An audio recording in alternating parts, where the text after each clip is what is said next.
Oregon absolutely obliterating Oklahoma State this weekend. That was pretty fun. We kind of had, I mean, not kind of. If you go listen to all the shows last week, once Gundy had the comments come out, we're like, this is going to be an absolute annihilation. Yeah. Dan Lanning operates in a sicko world where all he wants is you to give him a little something. And it was the gasoline he needed. I'm sure he told that locker room all kinds of things that were never said because he's, again, a psychopath. Yeah. And so I expected it, but then our guest, Robert Allen, on Friday was basically like, they respect each other and they're friends. And I was like, okay, maybe he's right, but I mean, I do think that's true behind the scenes, but that doesn't matter. What matters is what his team believes, and what his team believed is that they disrespected their dad. Yes, they did. Yeah, Tante Moore calling him the dad. You don't disrespect somebody's dad, man. 69-3. Yeah, that's not, it's not Portland State. It's not. That's a Big 12 team. That's a Big 12 team. It's a Division I Big 12 team. That was 10 wins 2 years ago. They beat him by 66 points. I've never in my lifetime watched an Oregon game outside of a Portland State in week 1, if you will, and the game be over that quickly. They ran 3 plays and we're up 13-0. When was the last time you can't can ever recall like untouched up the middle run? Like just untouched. Those are always sexy, aren't they? When the whole the sea kind of parts, it's Moses, here we go. Let's walk through this bad boy. Nobody got a hand on him, and then you force them to go 3 and out, and then the first play of the very next drive, you score a long touchdown to Decoria Moore, and you're like, okay, this game's over because they ain't scored more than this, and they're not shutting out Oregon the rest of the way. Never seen a game end that quickly. They had 9 different players score a touchdown. Nine different players scored a touchdown. 9 in that game. Nine. Is that a niner? Did I catch a niner in there? You caught a niner in there. It reached a point in the second quarter where I'm just sitting on the couch, like cackling, just like laughing. Like, is this really happening right now? They score. Yep, they're going to score again. Yep, that's another 3 and out. Yep, they're going to score again. And then in the second half, I did have a brief moment. Now, this is not against Mike Gundy because I was glad that Mike Gundy got his teeth kicked in because he got what he deserved. I genuinely felt bad for some of the players on Oklahoma State's team. The kid that threw back-to-back pick sixes. I felt so bad for that kid, man. And the offensive line had to put his arm around him. Like, if you've played football for long enough, you've been in that moment. We jokingly opened the show talking about it, how many games we lost in high school football over the years. Like, I've had a game like that where just nothing works. Every player getting beat up. And it's so demoralizing and emasculating, and it's terrible. But this goes back to what we talked about last week. Like, you could have whatever perception of the Mike Gundy comments that you want.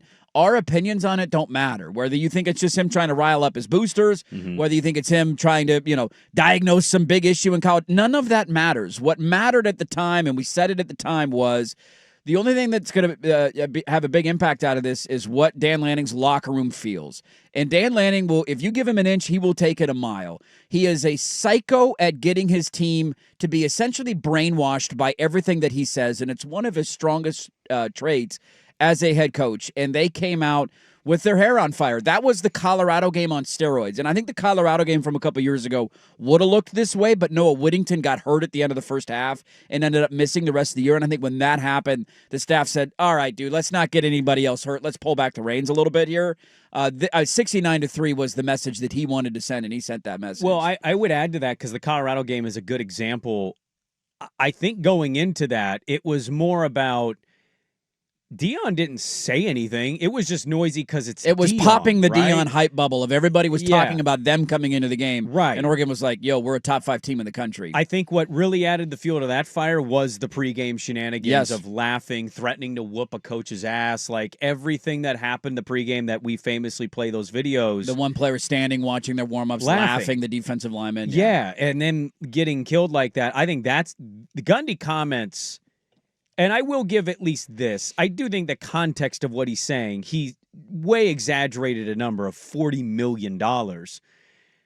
But Lanning said this in the presser. I bet you in his postgame, he's saying, see, I told you. Yeah. Like, they are spending. They have a roster capable of winning. You're not wrong of the Whittington injury in Colorado. I would point to Dante Moore, though, and that scary moment of what happened there. He had his head, his leg. I thought that was more of a head. Like, he seemed like he kind of shook the cobwebs, a little bit, right? Put the towel over the head, and he came out and played the first series of the second half. Which I loved that he needed to play the first series. I think that's the thing that coaches just want to do, of like getting you used to it, of like going into the locker room and coming out and getting a couple snaps in. I'm not even being critical. I just like that's the level of sicko mode he had reached of like No, I'm gonna not only bury you, I'm gonna piss on the ashes. Here. Yes. And so like we're gonna make this as bad as it possibly could be. It's one thing to handle the patsies, man. Like not every team does it every week. There's certainly weeks where really good teams barely get like LSU. Did you see LSU this weekend? I did not see much of LSU this weekend. No, I know that they won, but they didn't. I forget who they played, but I think they didn't win that game like 69-3. You get the hangover games from big games sometimes. Oregon didn't have to deal with that, but no. But they came into this game, and it was not only are we going to handle business, we are going to show you how much better we are than a run-of-the-mill Big 12 team. Yeah. Like, I'm ready to say this because I know there's an angle you love to play every year as a fan, even when you know you're being delusional. Nobody's giving us a chance. Right, that. Can we flip it or stick it? I'm ready to say that this team ain't losing 2 games unless there's barring massive injury. I don't even know what that would be at this point because they're so loaded. I'm almost ready to pick them going into Penn State. I would feel so good about this. And I don't even think Oklahoma State's good. And Montana State is an FCS team. I just, from top to bottom, 1 to 2, every position, where are they not loaded? Yeah. Even at the position, and he joked about this in the post game of like, didn't you guys write about our blocking for receiver? You wrote about that, right? Yeah, wide receiver room is going to be a concern this year. Yeah, certainly doesn't feel that way right now, Bob. Now let's check in at Penn State. That'll be a good barometer for them because we know they're going to handle Northwestern and Oregon State. You got 2 more tune-up games. I'm flipping it, and I'm just going to tell you right now, they are absolutely in the national championship conversation, and there are a lot of metrics, and we'll get to that. But I've already reversed my tune 2 weeks into the season. Well, look, I said this going into the year, some of the stuff that people were saying down there, and I know that at the time, folks wanted to roll their eyes occasionally at the comments, but this staff genuinely believed that this is the most talented team that they have, and this is the deepest team that they have. Now, there were question marks about how certain guys would play, just because we hadn't seen him do it on the big stage yet. But this is a vindication of recruiting matters. Like when you stack 3 straight years of talent the way that they have, you're going to have dudes everywhere. And it's jaw-dropping to watch them on a Saturday like that when there's so many different ways that they could hurt you. And I think that was the biggest takeaway from the game for me. Not that they did kind of what I didn't think it was going to be 69-3. I knew they were going to kill them. I didn't think 69-3 would be the final. I said 55-3. 14 more I think my points, pregame prediction was 49-17. I'm like, Oklahoma State probably puts a drive together at some point, maybe in the second half. Oregon calls off the Dogs. Now the 2 pick sixes helped inflate the score a little bit there in the second half. But I think what stood out the most to me this week, especially because week 1 against Montana State was very vanilla as it should be. They pared down the menu, very limited play calling, keep it simple, underneath stuff. We got better athletes. There's nothing you can do. We'll overwhelm you. This week was a bit of a sending a flare up to everybody else of like, good luck game planning for us. In their first 27 plays that they ran of that game, 5 of them were quote unquote trick plays. You had a reverse throwback screen. You lined up Kenyon Sadiq in shotgun in essentially a wildcat. You scored a touchdown on a play where DeCorian Moore was lined up at running back and Dier Hill was at wide receiver, and you ran a reverse to him. Like they threw the kitchen sink out there of like, good luck putting all of this in your film study whenever you have to play us. They are opening games under center, which is going to open up so many different things in play action pass for them. The versatility that they have offensively is amazing with the number of tight ends that they could play, the wide receivers that they trust, putting Dier Hill outside and inside and handing the ball to DeCorian Moore and throwing the ball to DeCorian Moore. They have so many different weapons that they can use in different ways that it makes them a nightmare to game plan against. And Wolstein was in his bag this weekend, and it was so much fun to watch. I think the comments were a part of that. But I think you go to the other side of the ball, though, too. They were doing something. For those who remember the 34-0 ass kicking that they took in the first half of the Rose Bowl, one of the things that was so frustrating about that game was how good Ohio State was defensively. And one of the reasons that they were that good was because Caleb Downs was essentially freed up to be a rover in the middle of the field. And he was taking away anything short and over the middle. He was, laying wood in the run game, if you will, and coming downhill and making big hits. And they did it because they felt confident in their corners and they felt confident in their pass rush. One of the things that you saw for the first time under Dan Lanning this weekend was Oregon utilize that same defense with both Dylan Thieneman and Kingston Lopa. And they both had huge hits coming downhill in the run game where they were essentially an extra hat in the box.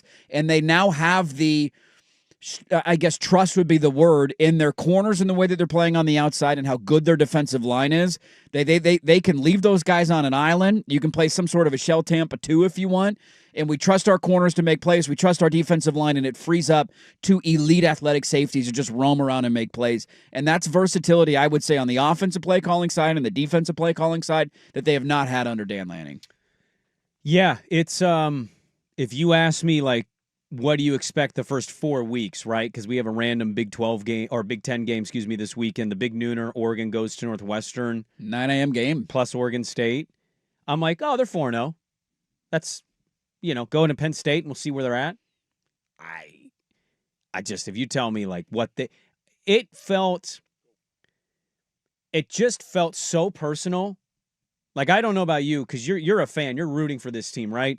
I'm watching this game just, what are we going to see today, right? I expect maybe a blowout. It just felt like everything was very personal. Yeah. The play calling they had, when they had it, the celebrations, the physical nature in which you talk about they flying around on defense. And, I'm just going to venture to say it was a real mission internally for them to not allow a touchdown. Yeah. They were popping Oklahoma State with 10 seconds left in the game, and then Oklahoma State runs it one more time to end the game. They popped him at the line of scrimmage. Yeah. Like, there was never a moment. Play to a standard, man. Yeah, well, yeah, he talked about that too, but it felt so personal. Yeah. And it's violent, and it's just at a level I'm not sure we've seen, and they've had some damn good football teams that have blown other teams out in the past. Just this feels a little different. And I say that after beating Oklahoma State. Sure. We'll see what it's going to be the next couple weeks going into Penn State. But that's what I think. What do the metrics think? Maybe that chip is gone now. Nobody's giving us a chance, man. Well, don't jump on now. We don't want you on the bandwagon, FPI. Get your ass off.